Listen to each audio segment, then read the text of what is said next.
Hey everyone, welcome back to Shop Life. In this video, I'm going to show you how to install an aftermarket downpipe on your E82, E92, 135i, 335i, whatever car you have with an N55 engine. The process is going to be very similar. The N54 is completely different, but for the N55s, it's very similar across the range of the board. The car that we're working on today though is a 2012 135i, like I said before, with an N55 engine, and it does have a manual transmission. There's a couple of differences between automatic and manual, but for the most part they're very similar.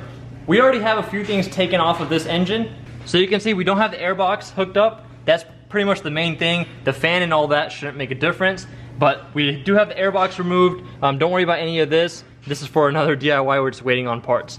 But we are gonna remove this whole cabin filter assembly, and main reason we're gonna do all this is so that way we can unhook the O2 sensors. So you could probably get away with it, because the main thing we have to do is remove this lower cover, but it does make it a lot easier if all of this stuff is out of the way. First, in order to remove the cabin filter assembly, you have to remove all of the screws holding it in place. They're 8mm screws, 1, 2, 3, one on the other side, right here, and right there. And once again, these are all 8mm. You don't want to use a power tool on this because they do strip pretty easily, at least the threads.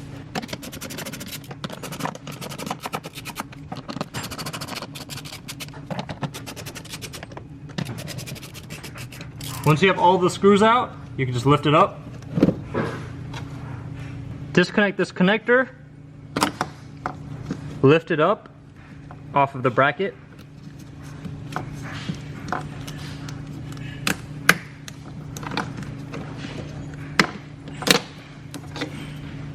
And then just set it to the side. Remove this cover. There's 2 tabs.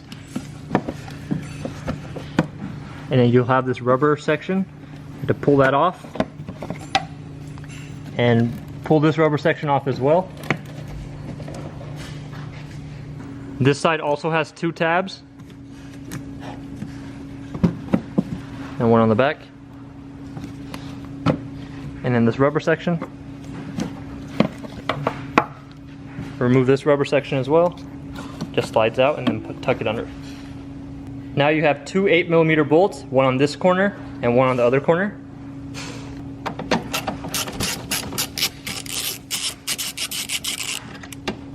So these bolts are different as opposed to those screws that we took off of the top of the cabin filter.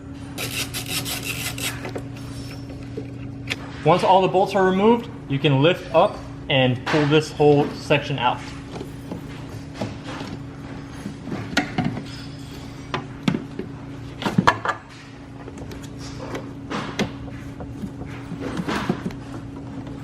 There's these clips that actually tuck under this rubber section on the windshield cowl.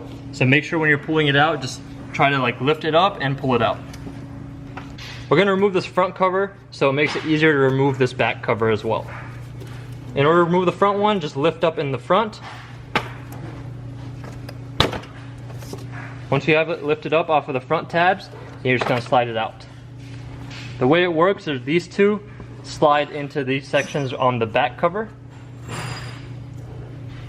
and then these 2 grommets just secure onto these studs.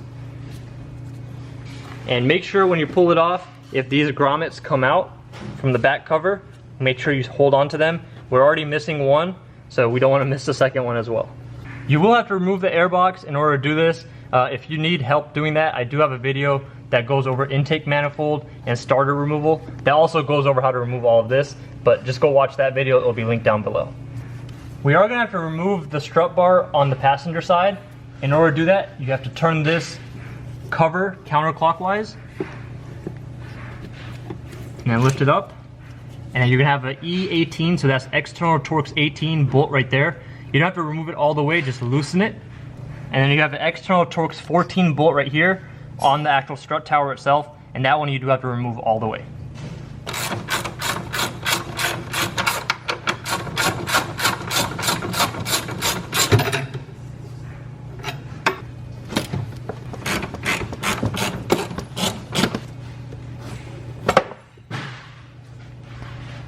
So once everything is loose, you just have to slide it out from underneath. With the strut bar out of the way, we can remove this back cover In order to do that, you have to release these harnesses from the cover itself first. Just lift them up.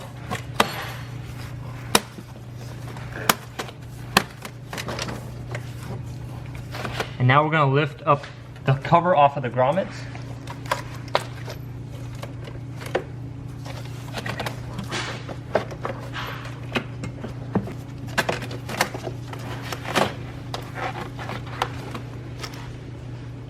You do have to maneuver it a little bit to get it out all the way. So just keep wiggling it. You don't want to do anything strong, that way it doesn't crack the plastic.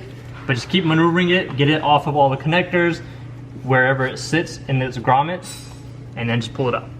The main reason we did all of this is to access these connectors for the O2 sensors. So what we're going to do is we're going to pull these off. You can mark them if you'd like. So just put like a paint dot, because you are going to reuse these O2 sensors on the aftermarket downpipe as well. So just release the metal clamps like this, just pull them apart, and then lift it up and out. Now to undo it, you just have to push this tab in.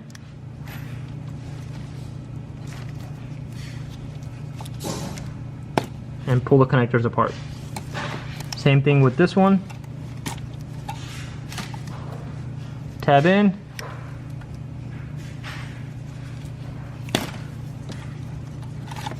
Now you can just route them down.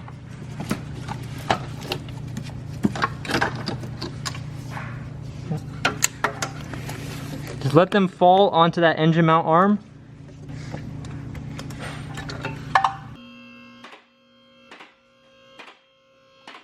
Alright, so here are the two connectors for the O2 sensors that we released from up top. I'm just going to pull them down, make sure there's no clips that they're attached to.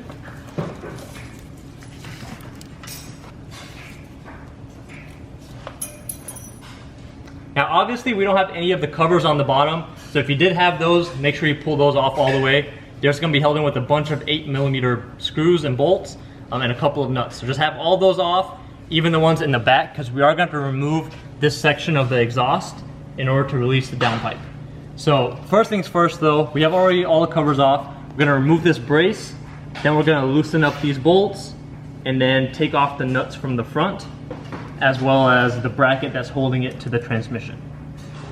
So to remove these, you have 4 T50 bolts, so they're Torx 50. Then you have 2 18mm bolts that go towards the back.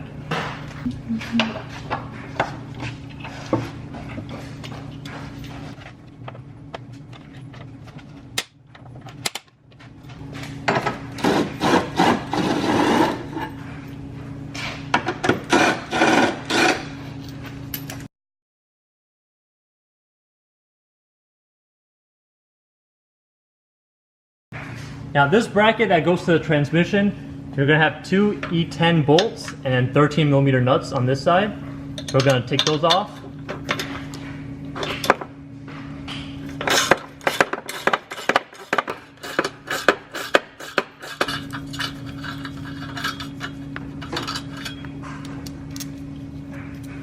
So you have a bolt with the grommet, then you're going to have that metal bracket, then you have another grommet, and you have the bracket that comes from the exhaust, and then you have this nut. Now you have an external Torx 10 bolt right here on the exhaust itself.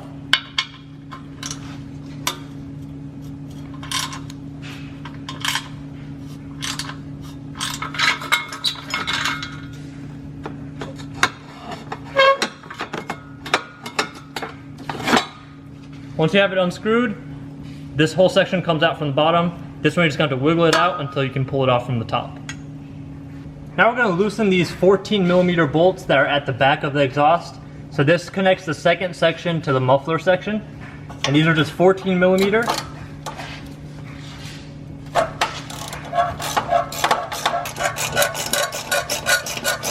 I'm not going to remove them all the way because we still have to disconnect the bolts from the actual downpipe itself. So on the downpipe we have 4 13mm nuts. So this connects the first section of the exhaust to the downpipe, and depending on where you're located, you might have these really rusted, and if you do, just make sure you have some kind of penetrating oil or something to like spray all over it. Even some heat would help. And then we're also going to be using an impact to just minimize the chance of breaking the stud. If you do break it, you can always have the studs pressed out because they will come out with the downpipe. But you know, that just makes it a little bit more of a headache if you ever wanted to put your stock one back on.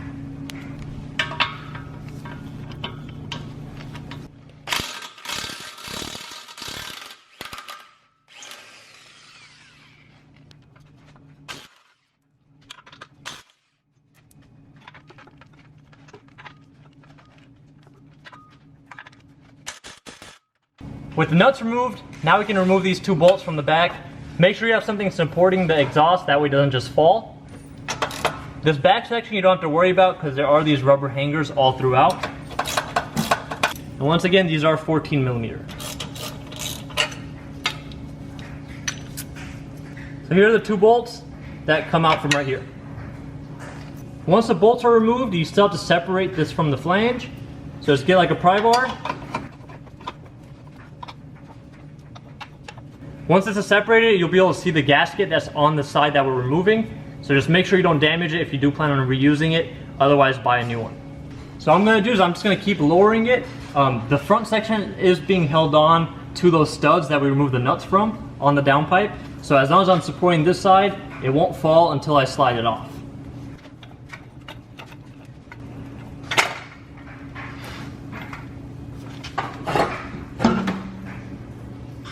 So now you would just want to slide it towards the back and it should get off of the studs from the downpipe. Here are the two gaskets. We're not going to be reusing these. I would not recommend reusing them, and you can just see how they're falling apart as I'm pulling them off. There's a bunch of different gaskets you can get. Some of the ones you can even get at AutoZone, they're aftermarket ones, but they're a lot cheaper than the OEM ones and they still get the job done. Now with the exhaust out of the way, we only have a couple more bolts to get this whole downpipe off. Or nuts, should I say. We've got one nut right here, it's a 13mm. One up there is also a 13mm. And we've got one clamp, which is the V-band clamp, which attaches to the turbo itself, which is right here. And this is also a 13mm.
So we also have the second O2 sensor, the closest one to the back of the downpipe, and that's actually getting caught up on this bracket.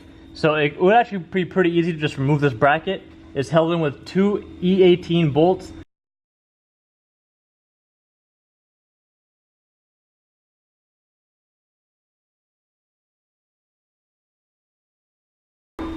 Bro, I wasn't recording that. For real?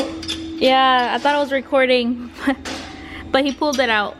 Yeah, so one trick to this is if you have it stuck right here, where the V-band clamp goes, all you have to do is you just have to pull the V-band clamp apart like this. So you might have to like tap the top section if it's really stuck on there. The bottom section should be pretty easy to pull off. You don't want to deform this clamp too much, but just get it so that way you can move around, and then you should be able to pull off the downpipe with no problem. And then you also have this gasket in there. Make sure the gasket doesn't fall out. It's a good idea to replace it, but you don't really have to. So now here's a new VRSF downpipe that we're installing. This one was advertised as already ceramic coated, so I'm assuming that this is the ceramic coating. Yeah, I don't think it's baked on there just yet, so once we turn the car on, it'll smoke a little bit until all of this coating cures. Now the only thing that we really have to transfer over is the two O2 sensors. So one up here and one down here. We actually did have to remove this bracket completely, so there's no attachment points on the VRSF downpipe for it. So if you are, removing this, just make sure you take the bracket off from the beginning instead of worrying about taking these nuts off. Now we just have to transfer these O2 sensors like I said. So this is where it's helpful to have an O2 sensor socket. If you don't have an O2 sensor socket, you can just use a 22mm open-ended box wrench and just pull it off. Let's do that.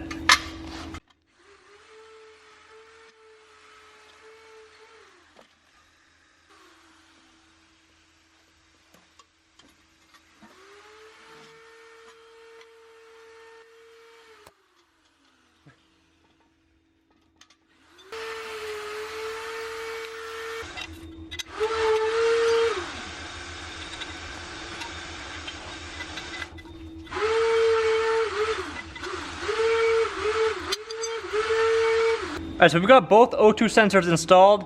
If you forget your orientation, you want to make sure that whichever one was first goes in first on here. So make sure they stay in the exact spots. So the gray one, the one with the gray wiring, is going to go closest to the back of the downpipe, and the one with the black wiring goes closest to the front. Let's put it back in. Now that we've got the O2 sensors on, let's go ahead and put the downpipe back in. So you want to make sure that you have your V-band clamp in the right orientation. So the threaded part wants to go right here. And you might have to separate the clamp when you're putting the downpipe in. So this one's gonna give you a lot more space because there's no cat in there. So there's no meowing or anything going on. It's pretty easy to just, handle it. Funny. What was that? Not funny? Alright, so you wanna separate the V-band clamp. I need light.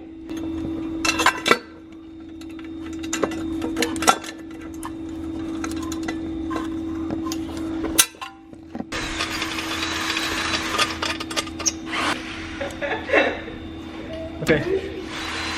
Alright, so we finally got the downpipe installed. We've got the O2 sensor wires just tucked up in there for right now.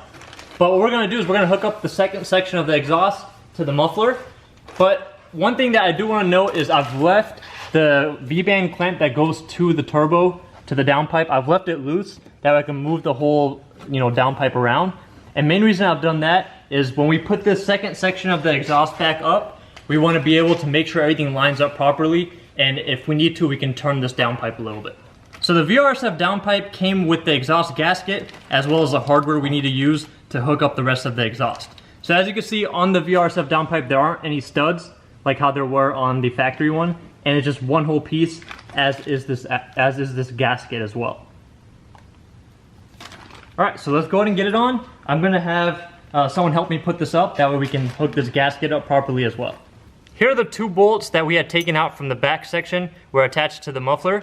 So this goes from the muffler and threads into this.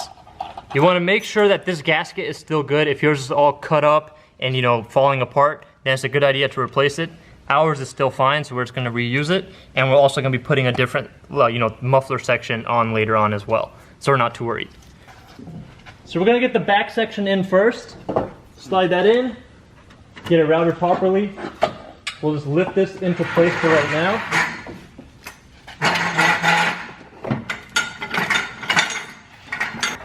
And let's hook the back section, bolt that in first. Now this is a 14mm bolt, so we're just going to tighten it down. We're not going to go too tight with it, just get it enough, that way there's no more movement in it. Alright, so now I'm just going to twist the downpipe until everything seems to line up, and now we're going to just slide the gasket in between and then put the bolts through.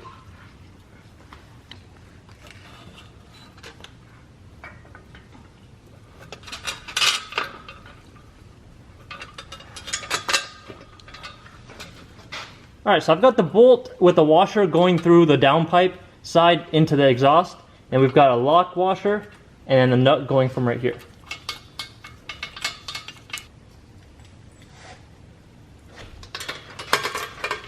The hardware that VRSF provided is just a 13mm bolt and a 13mm nut. If you're using something different, just use whatever you have. So we're just going to tighten this down.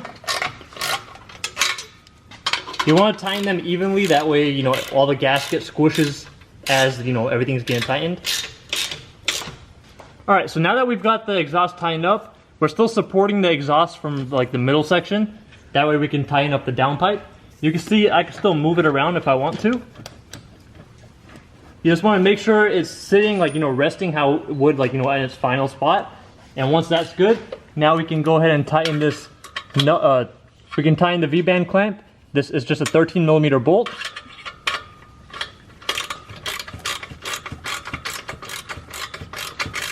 And now you're just going to tighten this all the way down. Make sure it's nice and tight, and make sure the socket's on there completely. You definitely don't want to strip this. Now we can secure the bracket that goes to the transmission mount. You're going to have 2 pieces, an E10 bolt, and you have the bolts with the grommets that go right here. So you want to route this section on first.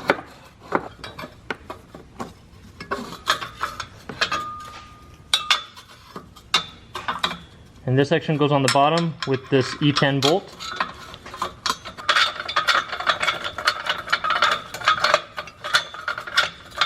Just gonna hand tighten it for right now until we get all of this hooked back up as well. Alright, so here is the rest of the section. You're gonna have the bolt with the grommet that goes through right here. Then you have another grommet in the middle, sandwiched between the plate. And you finally have the nut on this side. And it's the same thing for the second one as well.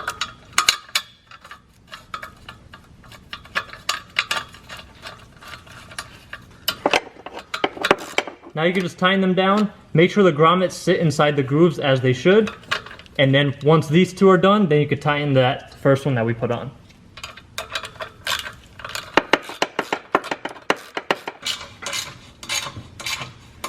Now the final thing down here is the brace that was over here. That was held in with the Torx bolts, as well as the 2 bolts that go to this side right here. And also all of the plastic covers underneath. We're not going to put those on because we're still doing other work on here, but those are pretty much the same exact as how you remove them. You put them back the reverse way. But now we need to go to the top and hook up the O2 sensors, and then hook up the rest of the plastics and put all that stuff back down. Now from up here, what you need to do is the O2 sensor wires that you fished up along the actual, you know, side of the block, go ahead and grab those. So here's one. And this you're just going to have to feel around for. There's no way for me to really show this. Now that I've got both of the O2 sensors up here, we can look at which one goes to which plug. You should have it labeled. If you don't, just look at the color of the actual connector and look inside of the actual O2 sensor connector, and they should match. So this one's like a goldish yellow, same with the inside of that. And this one is just black, same with the inside of the other one. So just hook those back together and then clip them in their spot.